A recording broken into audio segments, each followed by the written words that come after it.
Sejak pandemi di Sumsel melandai, masyarakat mulai berani mengunjungi rumah sakit. Salah satu rumah sakit di Kota Palembang merasakan peningkatan kunjungan sejak beberapa pekan lalu, baik mereka yang akan ke poli dokter spesialis, rawat jalan, maupun rawat inap. Kondisi kasus pandemi COVID-19 yang kian menurun di Sumatera Selatan juga berdampak pada penurunan bor di beberapa rumah sakit rujukan COVID-19 di Sumatera Selatan. Tingkat bor pasien COVID-19 di Sumsel menurun hingga angka 8%. Untuk bornya memang sekarang kita ya dengan adanya COVID kemarin kan, kalau COVID kemarin pada waktu hektik yang tinggi-tingginya bulan Juli sampai Agustus kemarin itu kan bor COVID betul-betul 100% bahkan lebih, karena kan kalau lebih artinya udah penuh semua, masih ada datang. Oke, nah sekarang sih dengan turunnya COVID dan masyarakat belum adaptasi persis seperti apa, bor kami masih di bawah 50% sekarang ini.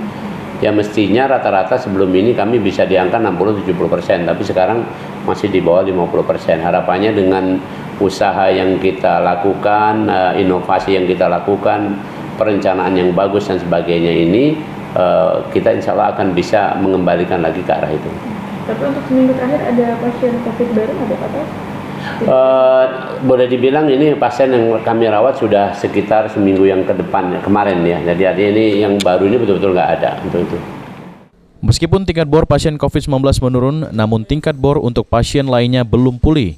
Hal ini dikarenakan masyarakat masih belum beradaptasi dengan rumah sakit sejak pandemi COVID-19. Irawan, PAL TV. Ini Bapak tadi.